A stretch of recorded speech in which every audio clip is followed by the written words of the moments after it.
കണ്ണൂർ താബോറിൽ വീണ്ടും ഉരുൾപൊട്ടിയതായി സംശയം. ഉദയഗിരി താബോർ റോഡ് അടച്ചു. കഴിഞ്ഞ ദിവസവും ഈ ഭാഗത്ത് ഉരുൾപൊട്ടൽ ഉണ്ടായിരുന്നു. വിവരങ്ങളുമായി മുഹമ്മദ് സൈഫുള്ള ചേരുന്നുണ്ട്. സൈഫുള്ള, സ്ഥിരീകരിക്കാൻ കഴിയുന്ന ഒരു വിവരമാണോ? അതുമാത്രമല്ല, അവിടെ ഈ ജനങ്ങളൊക്കെ താമസിക്കുന്ന ഒരു പ്രദേശമാണോ? എന്താണ് കൂടുതൽ വിവരങ്ങൾ? ഹരി, താബോറിലെ തൊണ്ടിക്കുന്ന് പറയുന്ന സ്ഥലത്താണ് ഉരുൾപൊട്ടിയതായി സംശയിക്കുന്നത്. അത് ഇതുവരെ സ്ഥിരീകരിച്ചിട്ടില്ല. ആ ഭാഗത്ത് നിന്ന് ശക്തമായ മണ്ണൊലിപ്പും വെള്ളവും ഒഴുകി വരുന്നുണ്ട്.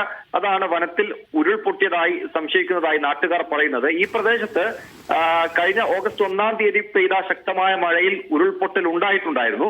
അതാണ് നാട്ടുകാർക്ക് ഈ ഒരു സംശയം വർദ്ധിക്കാനുള്ള സാഹചര്യം. അന്നത്തെ ഉരുൾപൊട്ടലിൽ പ്രദേശവാസികളായ പല ആളുകളും അവിടെ നിന്ന് ക്യാമ്പുകളിലേക്കും ബന്ധുവീടുകളിലേക്കും മാറിയതിനാൽ തന്നെ വീടുകളിൽ ആളുകൾ കുറവാണ്. ഏതാനും ചില വീടുകളിൽ ഉള്ളവർ മാത്രമേ തിരിച്ച് അവരുടെ വീടുകളിൽ അന്നത്തെ സംഭവത്തിന് ശേഷം എത്തിയിട്ടുള്ളൂ. അവരെ അവിടുന്ന് മാറ്റാനുള്ള നടപടികളൊക്കെ ആരംഭിച്ചിട്ടുണ്ട്. ഉദയഗിരി താബോർ റോഡ്, ആലക്കോട് നിന്നും താബോറിലേക്ക് പോകുന്ന റോഡ് അടച്ചിരിക്കുകയാണ്. അതൊരു വലിയൊരു കുന്നിൻ പ്രദേശമാണ്. മലയോര മേഖലയിലേക്ക് പോകുന്ന ഒരു വലിയൊരു ചുരം റോഡാണ്. ആ റോഡ് ഇപ്പോൾ താൽക്കാലികമായി അടച്ചിരിക്കുകയാണ്. ഒരുപക്ഷെ ഉരുൾപൊട്ടൽ ഉണ്ടായേക്കാം എന്നുള്ള വിലയിരുത്തലിനെ തുടർന്നാണ് ആ റോഡ് അടച്ചിരിക്കുന്നത്. പ്രദേശത്ത് ഇപ്പോഴും ശക്തമായ മഴയുണ്ടോ? ഈ പ്രദേശത്ത് ശക്തമായ മഴ തുടരുകയാണ്. കണ്ണൂർ ജില്ലയിൽ ഇപ്പോൾ ഉച്ചയ്ക്ക് ശേഷവും റെഡ് അലർട്ട് തന്നെയാണ് പ്രഖ്യാപിച്ചിരിക്കുന്നത്.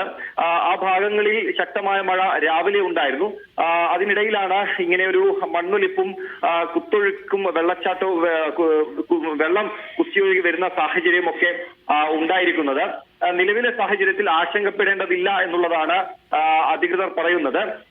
ആളുകൾക്കൊന്നും നിലവിൽ അപായമില്ല. കഴിഞ്ഞ ദിവസം ഉണ്ടായിരുന്ന ഉരുൾപൊട്ടലിൽ അവിടെ പ്രദേശത്ത് വൻതോതിൽ കൃഷിനാശം സംഭവിച്ചിട്ടുണ്ടായിരുന്നു. ഇപ്പോഴും ഈ കഴിഞ്ഞ ദിവസമാണ് വീടുകളിൽ കയറിയ വെള്ളമെല്ലാം ഒലിച്ചുപോയി വീട് വൃത്തിയാക്കിയ ആളുകളൊക്കെ വന്നു തുടങ്ങിയത്. അതിനിടയിലാണ് ഇന്ന് വീണ്ടും ഈ മഴയിൽ ഒരു ഉരുൾപൊട്ടിയതായി സംശയിക്കുന്നത്.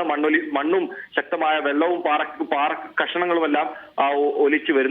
ഹരി.